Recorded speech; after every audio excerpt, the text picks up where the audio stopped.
We're live going 15, 14, 13, 12, 11, 10, 9.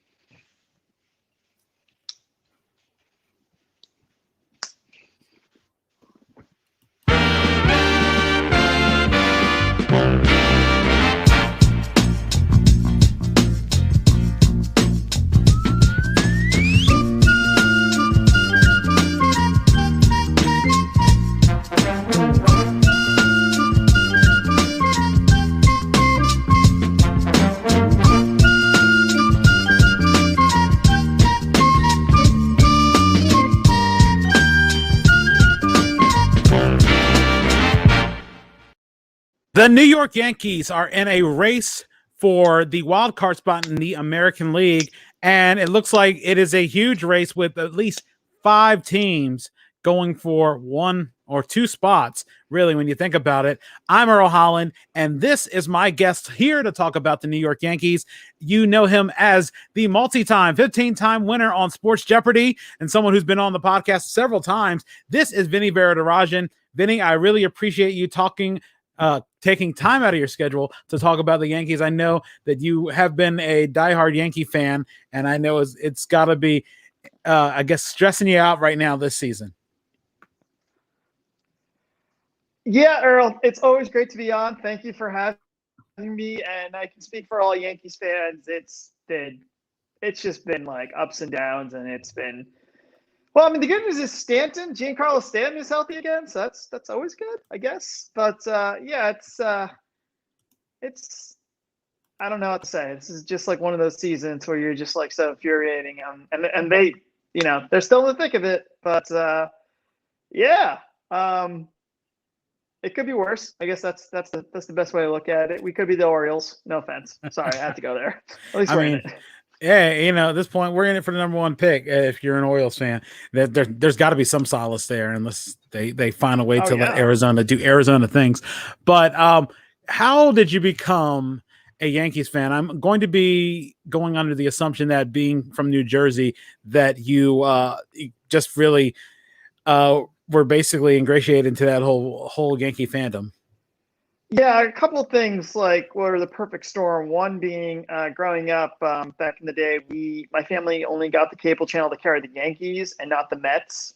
And so back then, the Yankees, the Knicks, and like even the Rangers were on MSG, and the Mets, the Nets, and the other hockey teams were on Sports Channel, and we didn't get that. So we got weekend games from the Mets, but we got all the games for the Yankees. And then, of course, I started watching baseball when I was 7, which happened to be 96. And so that was a perfect year to become a Yankee fan and start watching baseball. So, to this day, I can probably name everyone on the 96 Yankees. That's probably my favorite team of all time. So it was kind of a perfect storm, Not bad to have the core 4 and, Bernie Williams, prime 5. I don't know what they call it with Bernie, but Tino, Paul O'Neill, even old guys like Mariano Duncan, of course, Wade Boggs. I mean, that was a pretty fun year. So it was a perfect storm, and they kept winning. So, they set me up for failure, though, in my 30s, because now gone 12 years without seeing a Yankees World Series. So that's a long time. And I'm guessing the assumption the 96 team would be one of the more exciting times of being a Yankee fan in your memory.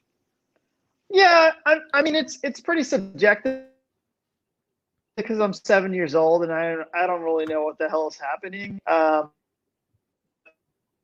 Seeing them go all the way was pretty amazing. I making the shallow left field for the final out in 96, and I'm convinced there's never been a better celebration of a team winning the World Series than the Yankees that year. Like, they all just like dogpiled on the pitcher's mound. Like Paul O'Neill, you can see videos of him like tumbling over, and then Wade Boggs famously rode on a police horse, and so that's the team that sticks out. Also, like Joe Torre at the time.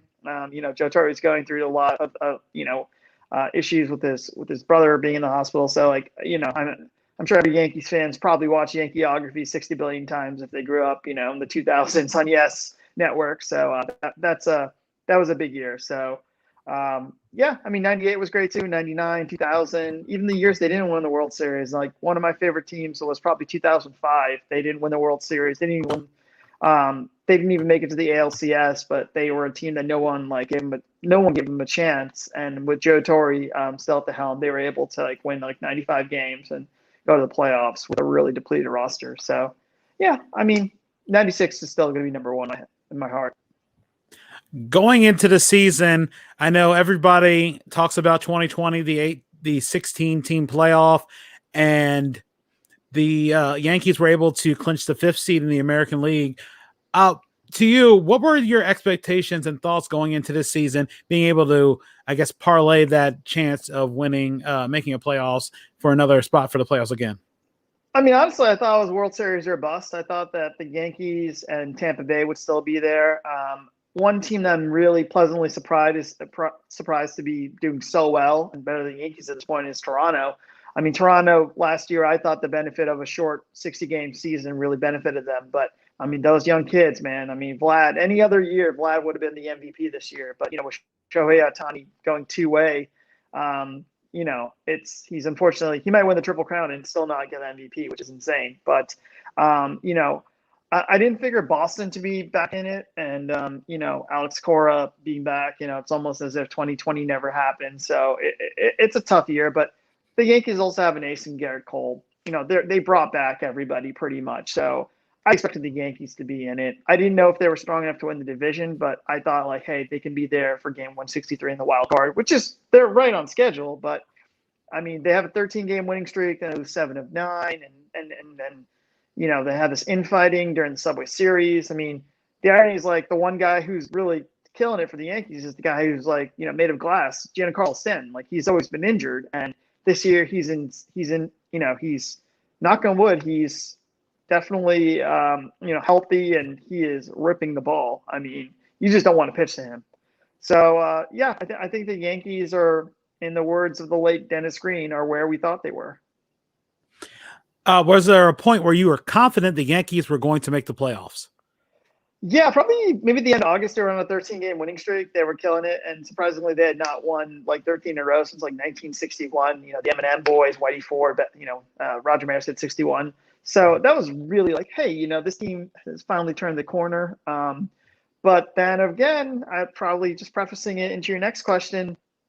Then they went on this huge losing streak, and I'm like, oh my God. So right now, I think honestly their chances of even making the wild cards 50-50. I mean, I honestly think there's actually a chance that Toronto might win the division, because if they got like 5 more games against the Rays, and if Toronto keeps it up, they might actually be in first place, and it might be the Yankees. If they're lucky, it might be the Yankees and either the Red Sox or Toronto or the Rays in the 1-game playoff. So I think honestly the Yankees right now are 50-50. If they can hold up on pitching, if Gleyber Torres can get healthy again and play to his potential. But right now the Yankees also don't have a closer. Chapman is garbage, and it's like, I don't know. I just think the Yankees might need a change in leadership, and that might make things maybe. But the season's still alive, so let's see if they can. Let's see what magic they can do in the next 3 weeks before the season ends. Who do you feel the Yankees would match up the best with in the playoffs if they make it? I'm not really sure how to answer that. I want to say Chicago, because they're not tested after what happened last year, but they did go to a series last year. And honestly, the Yankees and White Sox would be a fun series after that Field of Dreams game. If every game went down to the wire like that, that would be great for baseball. I would guess Chicago probably they would have a good matchup. But honestly, for the Yankees, they probably want to play someone in their division, to be honest, because it's pretty even. Obviously, having games in Tampa, if they play Tampa Bay, I think also remember everyone's playing at home. So can Tampa Bay be a good environment to play in? I think the one team I would not want them to play is Toronto, because I think Toronto would just be a bad matchup. I think they have so many arms and so many bats, and they also have pretty good arms right now. So I would probably say if the Yankees were to play a team, it would probably be either Chicago or Tampa Bay, and then the team I'd avoid is Toronto. And then maybe also the Astros, because the Yankees, for some reason, the Yankees can't figure out the Astros in the playoffs. It seems like every year the Yankees and Astros are involved, they've always lost them. I think that's 3 straight times they've lost now, like 2015, 2017, and 2019, cheating notwithstanding. The Yankees seem to just always have problems against Houston. Just sort of when it comes to, I guess, this madness of the wild card race in the American League, seeing how that you have two divisions with at least 7 teams competing for at least 4 playoff spots. Who do you think is the dark horse out of those 7 teams competing for those 4 playoff spots? I mean, there's you still have Oakland, you still have Seattle, you have all those other teams, Toronto, Tampa. Yeah. Are we talking only the American League, or are we talking about both leagues? Just the American League for right now. I just don't think Seattle has enough to make it. I really don't. I don't even think Oakland has it right now. So I'm gonna say it's either Toronto or the Red Sox, because the Red Sox are like, I feel like everyone thought Toronto, this was like a team on the rise, but I don't think a lot of people thought that Boston could keep this pace up, because Boston, out of the gate, they were like the best team for a while, and then they slowed down, but they've kept it up. So you got 3 AL East teams right now that are within a game of one another, and Tampa Bay is likely going to win the division, but Toronto might surprise people. Toronto, I saw how they beat Tampa Bay yesterday. They're playing Tampa Bay, as this taping is the 14th today and tomorrow. So Toronto might actually win the division, and that's like very unlikely, but that's a possibility. So I would say my dark horses are Toronto for the division, but then the Red Sox for still being here, like already 140 games into the season. Going to I guess another question we can pose, as you mentioned, a possible need for a leadership change. I assume it starts in the dugout, and who would you have to replace Aaron Boone at manager? I honestly I'm not a fan of the front office like dictating the field managing position. I feel like, what's the point of having a field manager? And I think Boone I feel like after what happened with Phil Nevin and him being so vocal, like, you don't see that. And I think having somebody who's a little more vocal would help. I know that they had a guy named Hensley Mullins who has been passed over many times for managerial, and I think he would do a great job. He was formerly a Yankee back in the day in the 80s, and then he was been with the Giants organization as well. And I think somebody like Hensley Mullins might be good, or even, honestly, I'm probably aging myself, but I'd love to see someone like Louis Soho get the opportunity, because he's toiled away in the minors. I think what gets me angry with the way baseball is like so many former players who've never actually managed at all in the minor leagues. Like, for example, Boone came from the Sunday Night Baseball booth, and so did David Ross, for that matter. And I think, it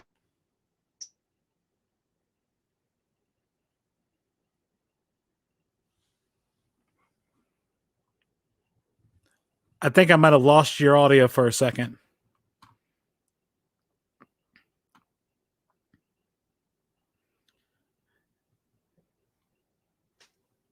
Yeah, I know, still having a little difficulty hearing you.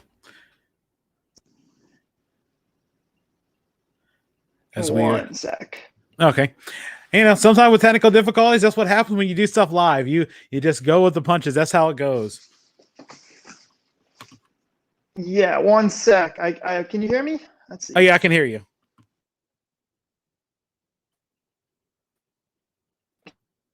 Hear me?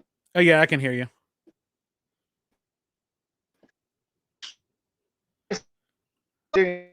Difficulties. But no, in terms of like managing, like I feel like there are a lot of managers who just get overlooked, who've been toiling away in the minors. And I'm like, what the hell are they doing that for if they're never going to get a chance to manage in the major leagues? Like, I don't know. To me, that always made me angry. Like, some of these players are just coming out of the broadcast booth and right into the dugout, and I feel like that's not fair.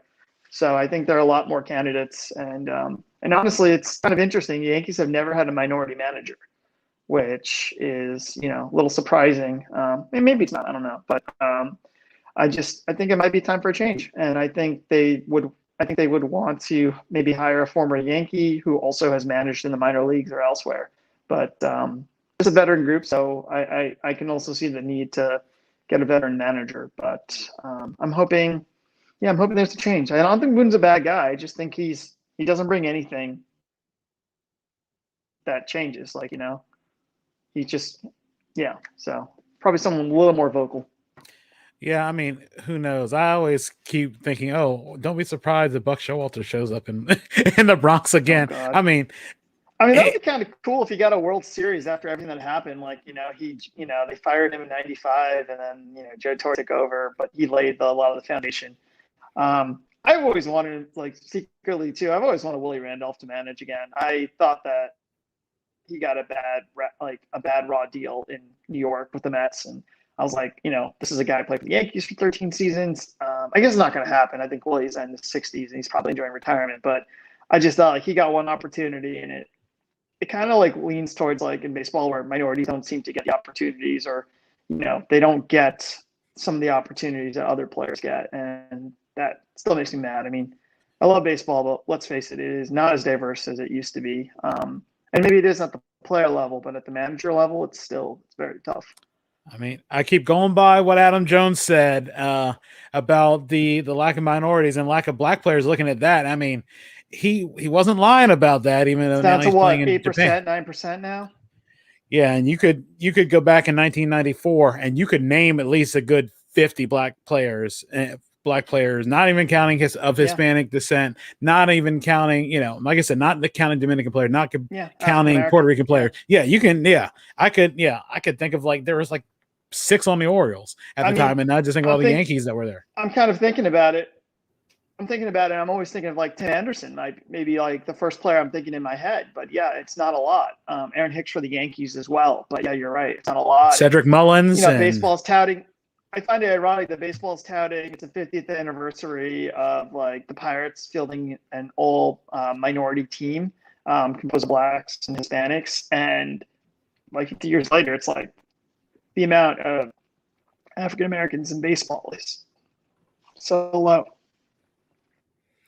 I mean, it's an unfortunate thing, but and it's all this thing to make to gain the younger fans. You're definitely you're definitely not making it a little easier when it comes to attracting new fans. I mean, we'll never. I mean, the whole like I said, you never know what's going to happen next. I was going to go so far-fetched saying you might see female players in, but I doubt that's going to ever happen because interest is dwindling among youth in general. I mean, so. I think we might have uniform. I think we might have a female manager and a female managers and female, like, uniform coaches, like pitching coaches or something of that matter. I think it's a matter of time. I'm actually surprised in the NBA it still hasn't happened yet with Becky Hammond. I'm surprised it hasn't happened yet, but maybe I'm not surprised, but I'm surprised in a way. Mm-hmm. Looking at the World Series predictions, who do you have coming out of the American League? Who do you have coming out of the National League? Who wins the World Series? And in how many games? So I think the National League is going to be the winner of the West. I'm really hoping that the Dodgers and the Giants actually play in the playoffs, because that's never happened, which is insane. They played 3-game series in 1951 and 1962, but technically those are regular season games. But they've actually never played in the postseason. So I still can't believe that the Giants are doing this. To be honest, it's insane. Like, nobody gave them this opportunity that they were going to run with it. That being said, I do see the Dodgers repeating in the National League. I think that the addition of Max Scherzer has absolutely fortified their rotation. Clayton can take his time. In a one-game playoff, I think Max Scherzer with the ball, the way he's been balling, is going to be insane. But I got the National League for the Dodgers, and then for the American League, honestly, I hate to say it as a Yankees fan, I just don't see it this year. So I think it's going to be a rematch of last year's ALCS. It's going to be between Houston and Tampa Bay. I think it's a repeat. I think Tampa Bay wins again. I mean, they got the Rookie of the Year, Randy Arozarena. How many times can you name a player off the top of your head who won LCS MVP and then the following season won Rookie of the Year? Oh, K-Rod, right? Maybe K-Rod, if he didn't even win. Maybe K-Rod. But, like, I think it's going to be Tampa Bay and it's going to be the Dodgers again, and I think it's going to be the same. It's going to be the same result. I think it's going to be the Dodgers winning again, and this time it would be in 5 or 6 games.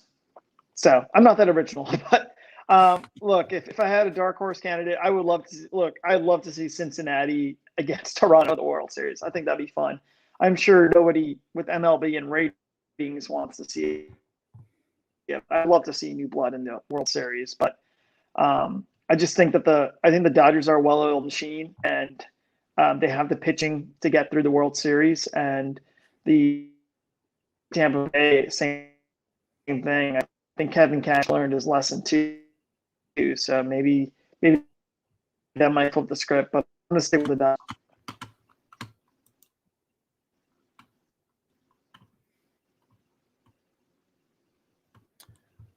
And I think I sort of lost you there again. Oh, I think I hear you. Oh, I'm here. Okay, cool. Yeah, it's sort of the audio sort of dropped out there for a second, but yeah, I think yeah, I mean, it's going to be interesting to see because so many teams are scrambling for that last spot. We never know what'll happen with 3 weeks left, 3 weeks and change, maybe a little less than 3 weeks to go before playoffs start on October 6th. But before we wrap this up, do you have any shout outs that you want to give, and what are ways people can talk to you about sports in general or the Yankees in general on social media?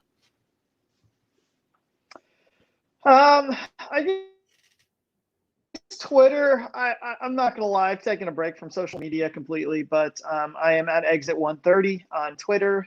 Feel free to reach out to me on Twitter.